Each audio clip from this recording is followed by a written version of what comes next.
Si Vince Carter, na ang buong pangalan ay Vincent Lamar Carter Jr., ay isang professional na manlalaro ng basketball sa Amerika na kilala sa kanyang kamanghamanghang kakayahan sa pagdunk at ang kanyang mahabang karera sa NBA. Ipinanganak siya noong Enero 26, 1977 sa Daytona Beach, Florida. Si Vince Carter ay ang tanging NBA player na may karera na sumasaklaw sa 22 seasons. Si Carter ay napili bilang panglima sa 1998 NBA Draft ng Golden State Warriors, ngunit agad na nirentahan sa Toronto Raptors. Sa Raptors, mabilis siyang naging isang bituin, nanalo ng NBA Rookie of the Year Award noong 1999 at nagwagi sa Slam Dunk Contest sa 2000 NBA All-Star Weekend. Ang kanyang mga kamanghamanghang dunk ay nagbigay sa kanya ng palayaw na Air Canada. Naglaro si Carter para sa Raptors mula 1998 hanggang 2004 na tumulong sa kanila na makapasok sa playoffs sa unang pagkakataon noong 2000.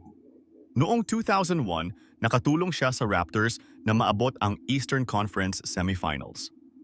Noong Disyembre 2004, nirentahan siya sa New Jersey Nets. Sa Nets, patuloy na naglaro si Carter ng mahusay, ngunit hindi niya naabot ang kanyang dating taas. Naglaro rin siya para sa Orlando Magic, Phoenix Suns, Dallas Mavericks, Memphis Grizzlies, Sacramento Kings, at Atlanta Hawks. Mga parangal na nakamit si Carter ay isang 8 beses na NBA All-Star at 2 beses na All-NBA Team Selection. Nanalo rin siya ng NBA Sportsmanship Award noong 2020. Noong 2024, siya ay na-inducted sa Naismith Memorial Basketball Hall of Fame. Si Vince Carter ay isa sa mga pinakahangahangang dunkers sa kasaysayan ng NBA. Ang kanyang mga kamanghamanghang pagtalon at mga dunk ay nagbigay inspiration sa mga manlalaro at tagahanga sa buong mundo. Si Carter ay isang modelo ng inspiration para sa maraming tao, lalo na sa mga kabataan.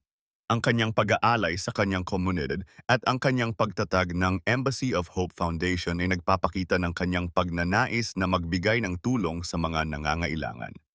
Ang kanyang pamana ay magpapatuloy na magbigay ng inspiration sa mga tao sa loob at labas ng laro ng basketball.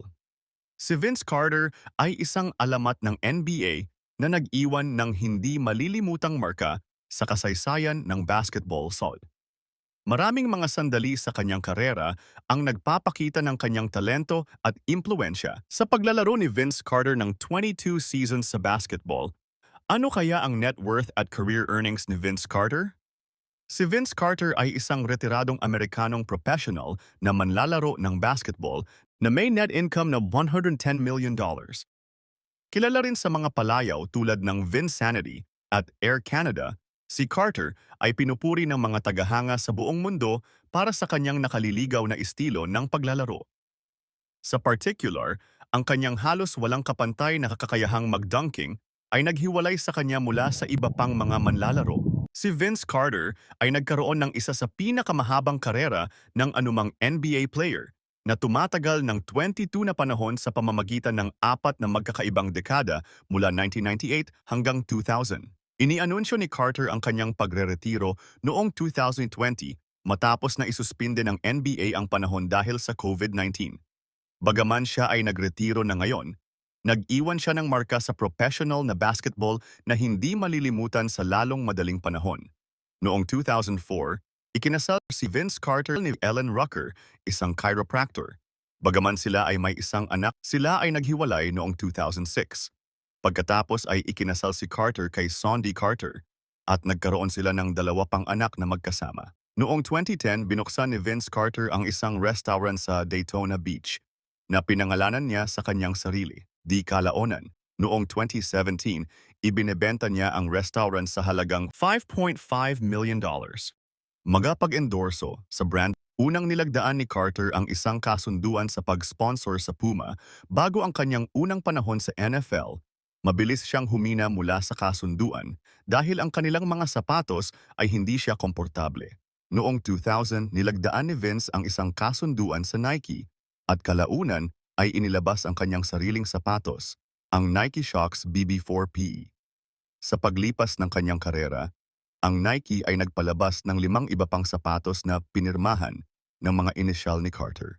Si Vince ay gumugol ng 22 years sa paglalaro sa NBA mula 1998 hanggang Marso 2020.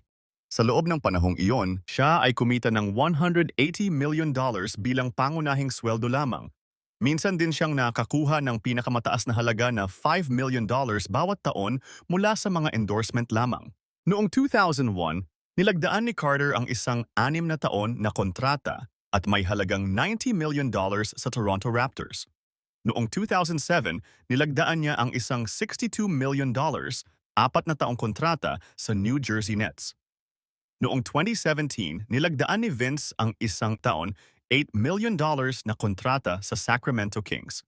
Alam niyo ba na nilipat si Vince Carter sa Suns noong 2010 mula sa Orlando Magic, pero pinalaya siya ng Suns noong 2011 sa kadahilanang para makatipid ng pera ang Phoenix Suns at makalikha ng mas maraming espasyo sa salary cap para makapag-sign ng iba pang mga manlalaro. Dahil ang kontrata ni Carter ay nagkakahalaga ng $18 million para sa season 2011 to 12, ngunit $4 million lamang ang nagarantiya.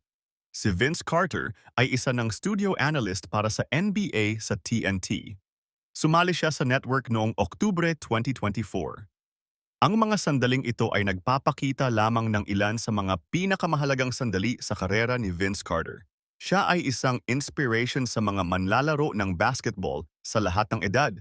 At ang kanyang pamana ay patuloy na magbibigay ng inspirasyon sa mga tao sa loob at labas ng laro ng basketball. Kung gusto mo ng ganitong uri ng video ay mag-like, subscribe at i-click ang notification bell para maging updated sa susunod na istoryang sports na tatalakayin. Salamat at God bless.